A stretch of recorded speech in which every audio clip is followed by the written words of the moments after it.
Voel jy soms oorweldig? Soek jy antwoorde in hoop te midde van uitdagings?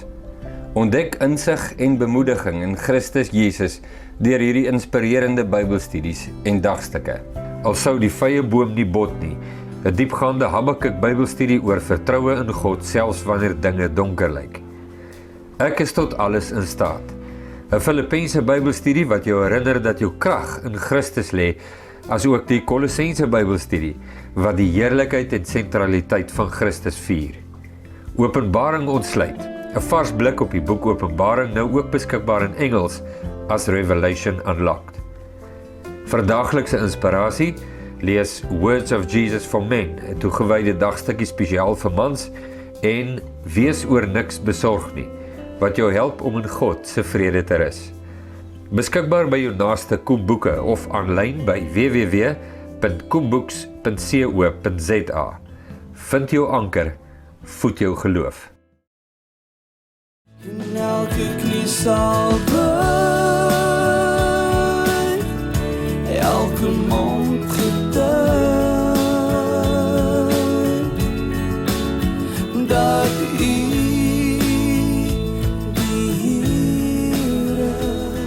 Here. Julle, ek moet sê, dis my eerste publieke verskynsel met my halwe brilletjie. Dink julle dit pas my? Want ek kan nou so loer en lees. Maar die waarheid is, ek voel eintlik selfbewus. Goed, ons wil praat oor gebed. Ons het verlede keer gesê, ek het so uitlating gemaak en sê, mense sê maklik gebed het krag. Ons sê, dis nie die gebed wat krag het nie, dis God wat krag het. En dis ook nie net sommer gebed nie. Jakobus sê, die vurige gebed van 'n regverdige het groot krag. So daar's 'n klomp dinge wat jy in ag moet neem, maar ook dat die skrif baie duidelik daaroor is. Ons dink ons gaan dit vanaand weer lees, as ek nou reg het. Ons gaan dit weer lees, ons het gelees uit 1 Johannes 5 vers 14, wat sê, dat ons kry wat ons van God vra as ons bid volgens sy wil, en dat ons kan weet wat is God se wil. Jy hoef nie net te bid, maar nogtans nie my wil, laat U wil geskied in 'n sin van, ons sal in elk geval nooit weet wat God wil hê nie, hy openbaar sy wil. Ja, daar is oomblikke waarin ek my mag bevind, waar ek nie weet wat om te bid nie. En dan kan ek met groot vrymoedigheid bid, Vader, maar my grootste begeerte, selfs groter as die saak wat ek voor U bring, is dat U wil sal geskied. Nee, dit is waaroor alles gaan, en ons het gekyk na Jesus wat dit bid, en sê, neem hierdie beker van my af weg, maar nogtans nie my wil nie, U wil.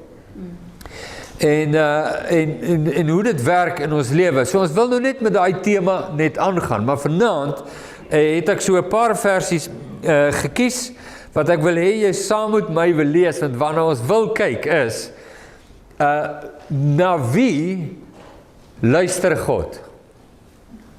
Haas 'n lekker een. Na wie luister God? Luister hy na almal wat bid? Of hoe?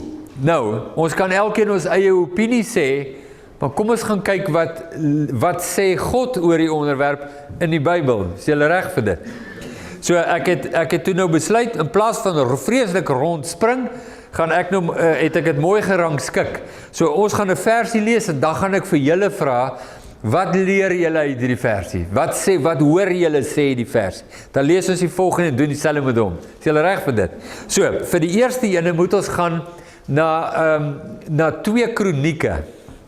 Ek het nou gedink aan al die snaakse maniere hoe ek al daai boek se naam gehoor het. 2 Kronieke. En ek wil my al verbeel, Siekie het al op 'n slag gesê Koringkrieke of iets. Maar 2 Kronieke 7 vers 14. Baie bekende gedeelte, nê? Baie mense ken dit, en dit word by baie konferensies ook gelees. Ek gaan nou vir julle lees, hierdie is die ou vertaling, of die 53 vertaling Afrikaans, van 2 Kronieke 7 vers 14. En, laat ek eers kyk dat julle hom kry.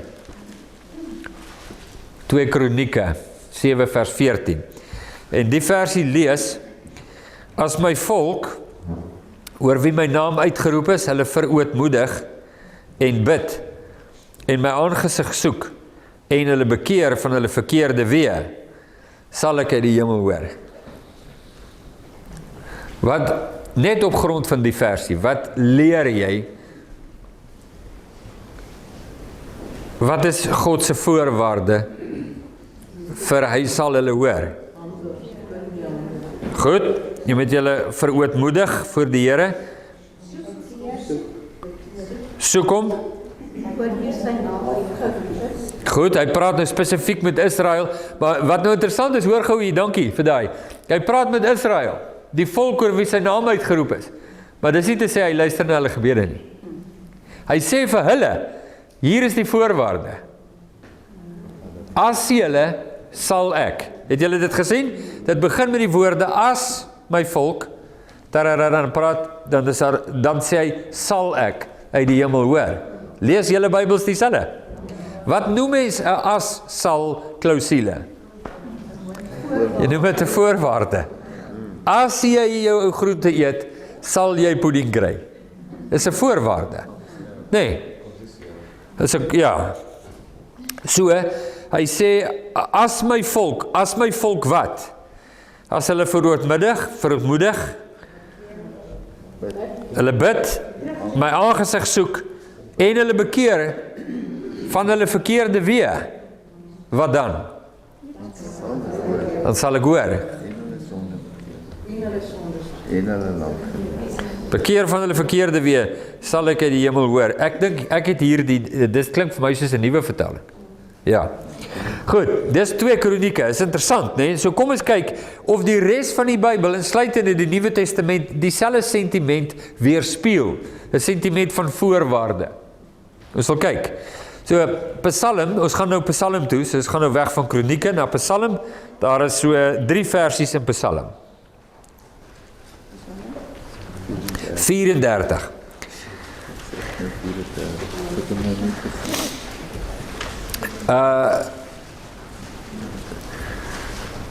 Goed, ek gaan hom in my vertaling nou lees wat ek het, en dan gaan ek so 1 of 2 van julle vra, is die mense met 'n Engelse Bybel? Julle het een, okay. Psalm 34 vers 18, dit mag dalk in jou Bybel vers 17 of 19 wees. Daar is so vers verskil met die Engels en die Afrikaans. Psalm 34 vers 18 in my vertaling sê, die Here is naby die wat gebroken van hart is, en hy verlos die wat verslaaf van gees is. Wat sê jou Bybel? The Lord is near to the heartbroken, and he saves those who are crushed in spirit, contrite in heart, truly sorrowful their sin. Wat se vertaling is dit? Klink so, ja. Ja. In die 53. Wat sê hy? Wat sê die 53? Hulle roep en die Here hoor en hy red hulle uit al hulle benoudhede. Is dit al wat hy sê? Dis al wat hy sê. My wêreld, hoor julle dit? Lees die versie, wat sê vers? Die aangesig, Lees vers 19? die Here is naby die wat gebroken is van hart en hy verlos hulle. O, Die goed. O, dis die een wat ek gelees het, ja. Dis die een. Goed. Dis 19. Goed, daai Bybel, die Amplified, sê, ekskuus, lees dit net weer, want ek gaan verkeerd aanhaal. The Lord is near to the heartbroken, and he saves those who are crushed in spirit, contrite in heart, truly sorrow for their sin. Jende. Sê? Goed. Dit is na aan hulle wat gebroken hart, die se gees verpletterd is, verlossing. Goed, dit was Psalm 34, Psalm 66. Toe 'n paar psalms aan. Ja, hierdie gaan dalk nou so 'n bietjie jou asem wegvat. Dalk, ek weet nie. Psalm 66 vers 18. Nou moet julle maar kyk, ek sê dit soos wat ek hom nou hier het. Dis dalk vers 17 in jou Bybel of vers 19 selfs. Hierdie Bybel sê, as ek ongeregtigheid in my hart koester, sal die Here my nie hoor nie. Wat sê julle Bybels dieselfde? Huh? Lewende vertaling? As ek kwaad in my hart bedink het, sal die Here nie na my luister. Goed, Psalm 145 vers 18.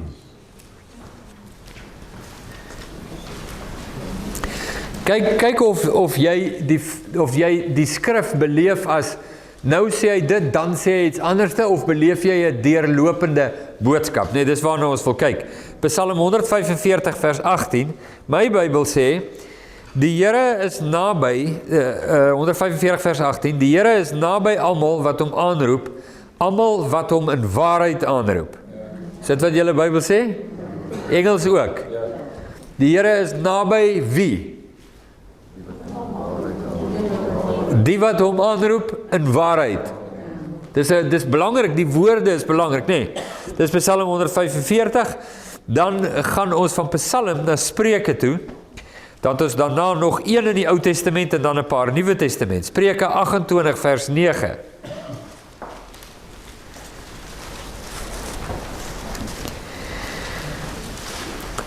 Vers 9, in my Bybel sê, hy wat sy oor wegdraai om nie na die wet te luister nie, selfs sy gebed is 'n gruwel. Wat sê julle Bybels? His prayer is an abomination. His prayer is repulsive, sê hierdie vertaling. Sy gebed is afstootlik. Afstootlik. Is die mense hier wat dit vir die eerste keer in hulle lewens raak lees in die Bybel? Ek kry baie sulke belewenisse, dan gaan ek, wat, kyk wat staan hier. Dis Spreuke 28 vers 9. Laaste een. Goed, soos wat in die vertaling wat ek het sê, hy wat sy oor wegdraai om nie na die wet te luister nie, selfs sy gebed is 'n gruwel. Met ander woorde, hy wat sy oor wegdraai op dit wat God sê. Ek wil net gou ietsie sê oor die wet. Ek het 'n verskriklik interessante gesprek gehad hierdie week. Gou vir julle vertel. As jy in die Bybel lees, die woorde, wag 'n bietjie, dit was met oom Wilmar die gesprek, dink ek, was dit nie? Oor die foon nou die dag. Wil my amper so dink. As jy die woorde lees, wet, gebooie of insettinge, jy lees dit, dan is die kans baie hoë 90% dat jy dink aan die wet van Moses. Nie waar nie? Maar, hier is 'n interessante ding vir julle. As Genesis 22 sê dat Abraham het die verordeninge, insettinge en wette van God gehoorsaam. Waarvan praat hy? God sê, gehoorsaam aan God. Want Moses was nog nie daar nie. Die tabernakel, die wette, die 10 gebooie was nog, wat se wette, verordeninge en insettinge praat hy van? So hier is die wonderlike ontdekking. Die woord wet, wat ons gewoonlik net verwys na Moses se wet.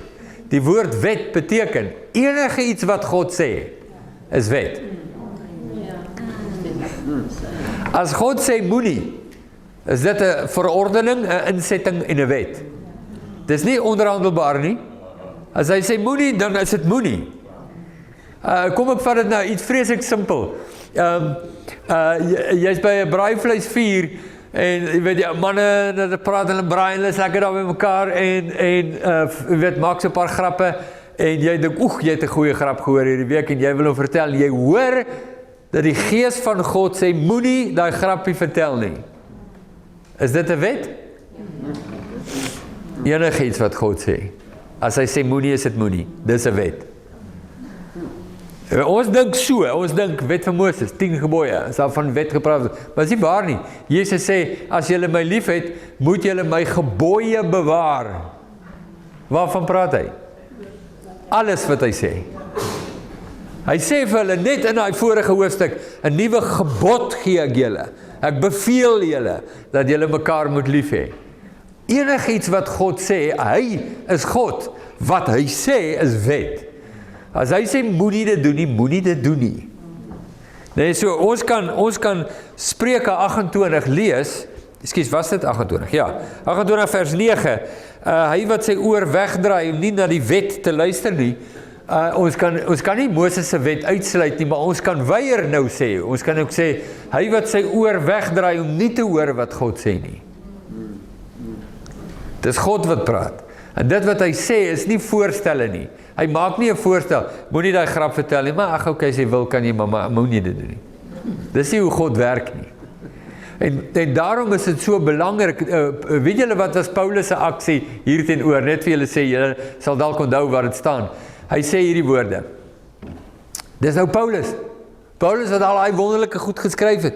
Paulus wat die Nuwe Testament verstaan in die nuwe bedeling van God en die nuwe skepping en die nuwe mens. Dis sy pen wat die woorde geskryf het. As iemand in Christus is hy 'n nuwe skepsel. Dis Paulus wat dit sê. Die ou dinge het verbygegaan. Kyk, dit het alles nuut geword. Dit was hy wat dit geskryf het. Dis sy woorde daai. Daai selfe Paulus skryf hierdie woorde. As hy sê, ek kastei my liggaam en maak dit diensbaar, sodat ek, terwyl ek vir ander gepreek het, nie self verwerplik bevind mag word nie. Dit was Paulus se woorde. Dit was ook Paulus wat gesê het, die dwang is my opgelê om die evangelie te verkondig. Wee my as ek dit nie doen nie. Dieselfde Paulus wat al daai ander goed skryf ook hierdie belangrike woorde. Dis die besef oor, weet jy wie is God? Die God wat jy sê jy dien, en in wie se familie jy ingesluit is, deur die bloed van Jesus Christus. So, Spreuke, ekskuus, nou sommer net so vinnig oor dit, Spreuke 28. Nou, Jesaja 59, vers 2, laaste Ou Testamentiese skrifgie, Jesaja 59, vers 2. Baie bekende deel, ek dink party van julle sal dit seker kan opsê, as jy net sien hoe die woorde begin.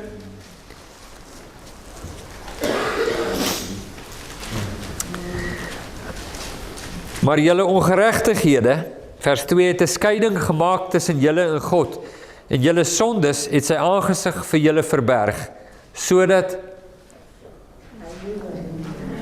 hy nie hoor nie. Dat was ons Ou Testamentiese deel. So kom ons gaan van Jesaja af, gaan ons na Johannes toe.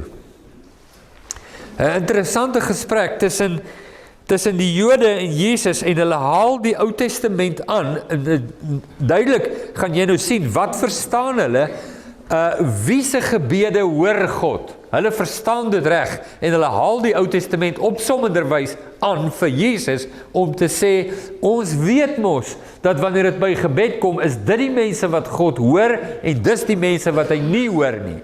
Gaan hulle nou vir Jesus sê. So, Johannes 9, vers 31.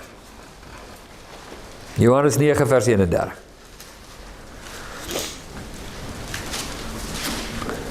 Dis duidelik, onthou nou, hierdie mense ken die Ou Testament baie goed. Hulle sê, ons weet dat God nie na sondaars luister nie. Maar as iemand God eer en sy wil doen, luister hy nou. Dit was, onthou julle, by die genesing van die man, toe sy maal te skaam om te sê, Jesus het hom genees. Onthou julle dit? Dit kom uit in daai gesprek. Johannes 9 vers 31. Van Johannes af gaan ons Hebreërs toe. Daar sal heel wat ander versies ook wees wat ons kon lees, maar hierdie is wat ek nou graag wil lees vanaand. Hebreërs 11. Ook 'n baie bekende deel. Julle kan seker raai wat 'n versie. Dalk as jy jou Bybel onderstreep. Vers 6. Wat sê die skrywer, praat ook weer hier met 'n Joodse gehoor en sê, want wie tot God gaan, moet glo dat hy is, of ons kan dit anders ook sê, dieselfde sê, maar in ander woorde, ons kan sê, hy wat tot God gaan, moet glo dat hy is wie hy sê hy is. En 'n beloner is van die wat hom soek. Is dit 'n vers? 6. Vers 6, 11 vers 6. Wie tot God gaan, moet glo dat hy is wie hy sê hy is, en dat hy 'n beloner is van die wat hom soek. Ek hou van die Engels wat sê, dis nie die wat hom soek, but those who diligently seek. Yes. En as jy sê, ja, jy weet, jy is nie besig om pedanties te wees nie, jy is besig om akkuraat te sê, presies wat die skrif sê, dit is nie net soek nie, want dit kan nou maar ook wees, ja, weet so, verstaan, ek soek ook baie keer iets, en kry dit nie. Wat ek gou vinnig kom Jesus help was met van los ek weer, maar ja. Ek kom. Ja, ek sal vir Pippa sê, waar is die kar sleutels, as sy sê dit lê daar op die kassie, dan gaan ek sê, nee, dis nie daar nie. Dan kom sy en dan kry sy dit daar op die kassie. Nee, dis nie net versoek nie, dis diligently seek. Dis nie sommer net, nee, ek het gesoek, is nie daar nie. Nee, nou nie dat dit ooit met my Pippa gebeur nie, dis 'n hipotetiese voorbeeld.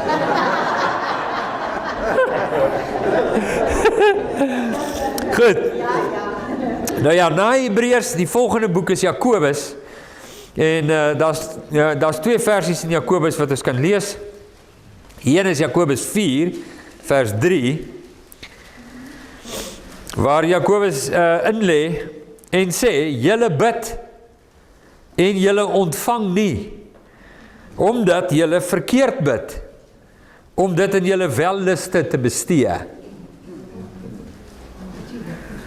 Julle bid en julle ontvang nie, want julle bid vir julle eie gewin.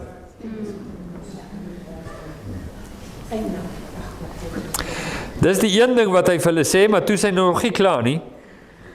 Want hy sê, hy haal dan aan, hy gaan verder daaroor in hoofstuk 5 vers 16, is die een wat ons ook laas gelees het. Die gebed van 'n regverdige het groot krag. Jakobus 5 vers 16, die gebed van 'n regverdige. Nou verstaan nou al, as jy daai vorige versies gelees het, dan kom Jakobus 5 vers 16 sommer mooi in beeld. Dan, as jy net 'n bietjie aanblaai, en jy kom by 1 Petrus. 1 Petrus 3 vers 12. Nou, lees gou daar, en dan sê julle vir my, wat lees julle? 1 Petrus 3 vers 12. Selfs as jy Jakobus, righteous person. Wat staan daar? Lees hard. For the eyes of the Lord are on the righteous, and his ears are open to their prayers. But the face of the Lord is against those who do evil. Ek is seker Petrus is verkeerd. Kan nie wees nie. Hoor jy wat sê jy? 1 Petrus 3 vers 12. Want die oë van die Here is op die regverdiges en sy ore tot hulle gebed. En dan sê hy, maar sy aangesig is teen hulle. Teen die kwaaddoeners. 1 Johannes laaste versie, 1 Johannes 5 vers 14.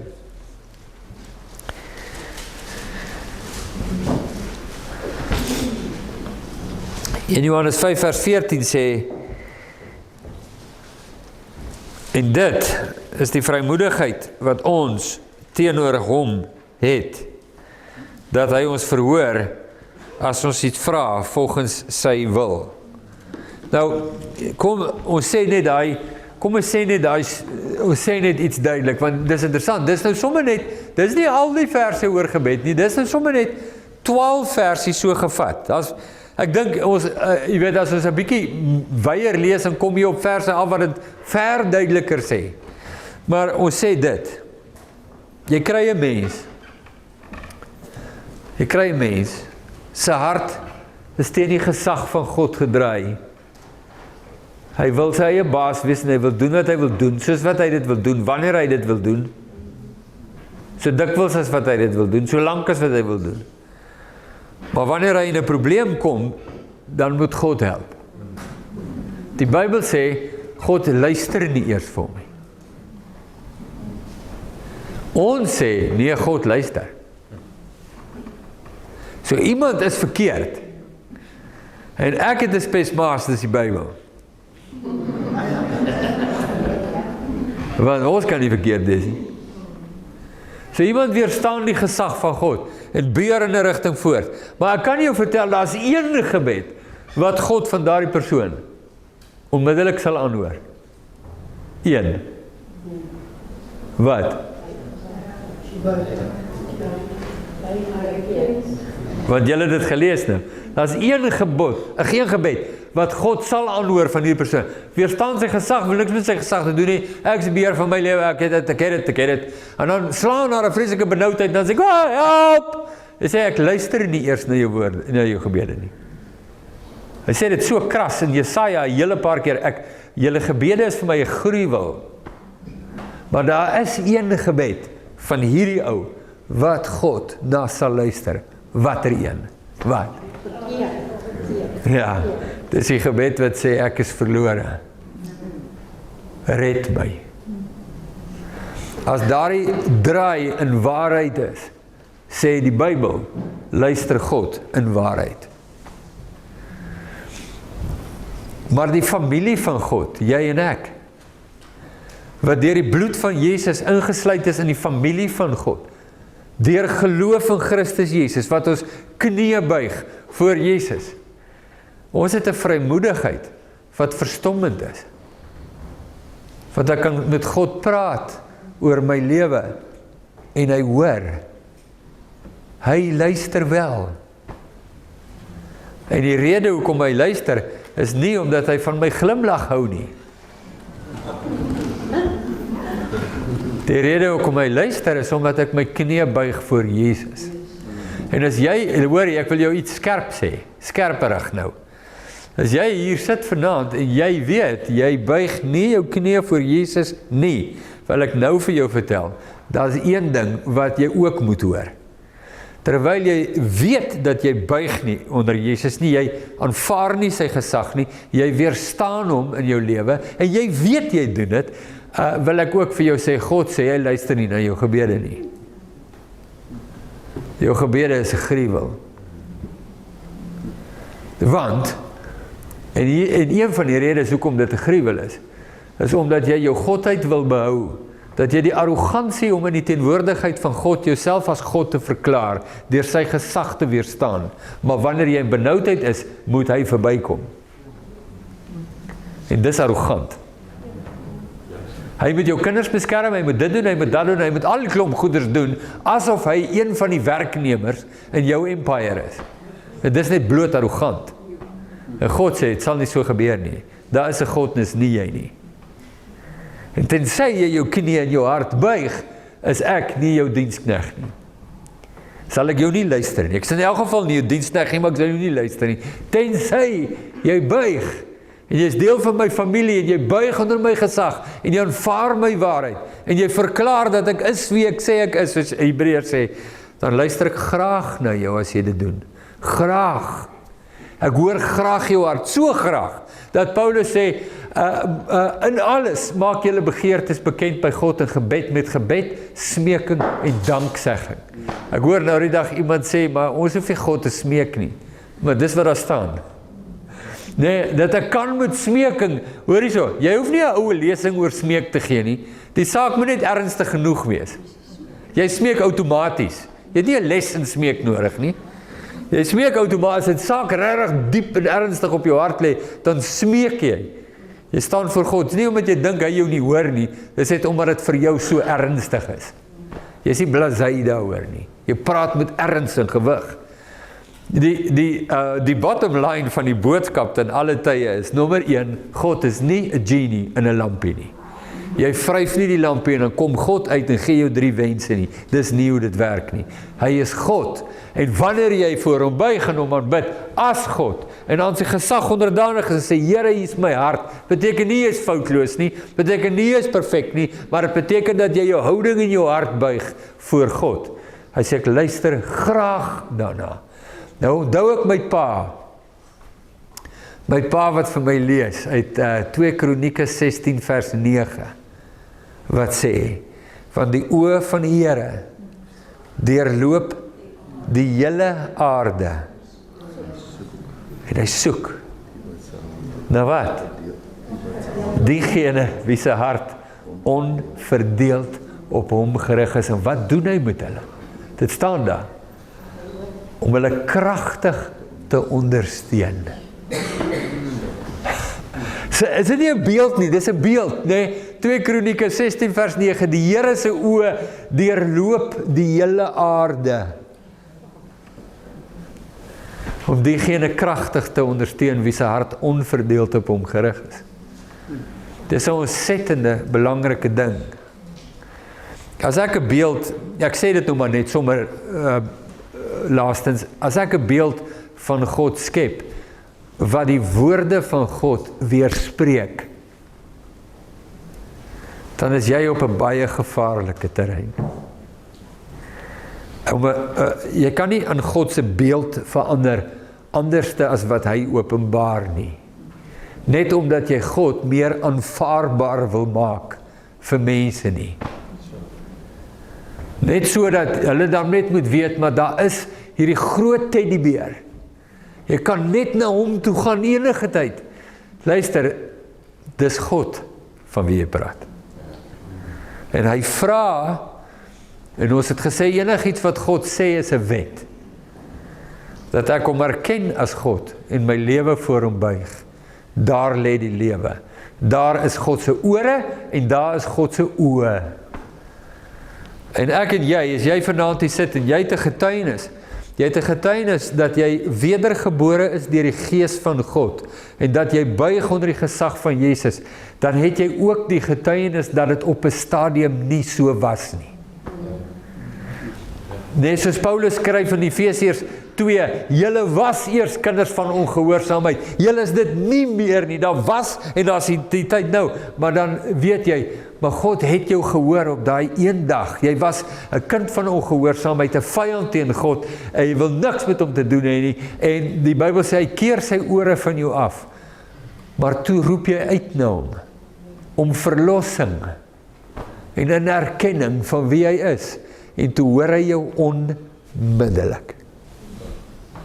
Weet jy, dit is so kosbaar, sê net gou dit, net 'n laaste gedagte, ons sê, as jy vandaan hier sit, en jy weet, jy is wedergebore deur die Gees van God, kan jy ook terselfdertyd met daardie getuienis sê, dat God jou gebede beantwoord. En die eerste voorbeeld wat jy kan gee, is die dag toe jy uitroep na God, om verlossing, toe hoor hy jou. Jy wat 'n vyand van God is, toe hoor hy jou, en hy red jou, en hy haal jou uit duisternis, en plaas jou in die lig, praat van gebedsverhoring. Dit sy wil is dat almal gered. Ja, dis so in sy wil, dis absoluut wie hy is. En hy leer my, dis my so kosbaar van die onderwysing van die Heilige Gees. Wat leer die Heilige Gees my terwyl ek nog hier is in hierdie lewe? Wat leer hy my? Hy leer my om te stap in die voetspore van Jesus. En wat het Jesus gedoen? Wat was die rigting van sy lewe? Wat het hy gedoen? Hy het gesê, alles wat ek doen, doen ek in gehoorsaamheid aan die Vader. Ek sê niks as die Vader het nie sê nie, ek doen niks as die Vader het nie doen nie, my voedsel, Johannes 4, is om die wil van my Vader te doen. En die Heilige Gees lei my in daardie voetspore. En hy lei jou om te luister en te onderskei na die wil van God, en hy leer jou die voorreg van wat dit is, terwyl jy in daardie voetspore wandel, om met God te praat, en te hoor en te sien hoe hy reageer, sodat jy ook kan sê, he lives, nee, wat is hy liedjie, wat sê hy liedjie? Christ Jesus lives today. Hoe gaan hy verder? He walks with me and he talks with me. Sit hy? Ja, om daai wete te weet, ek weet wie God is, ek weet wie hy is, ek ken hom, ek praat met hom en hy praat met my terug, ek vra vir hom goed en hy reageer op my, ek weet hy bestaan, hy is, en hy is hier, en die Heilige Gees leer my, dis die weg, Rickert, waar langs jy daardie belewenis gaan hê. Stap hier, is dit nie kosbaar nie? Daarmee saam, die waarskuwing vir jou, as jy hier sit vanaand, en jy weet, jy ag die voetspore van Jesus nie, wil ek ook vir jou sê, God sê, dis jou vryste, dis jou reg, jy kan dit nie ag nie, maar hy sal jou ook nie ag nie. Dis die evangelie. Kom ek bid saam met julle.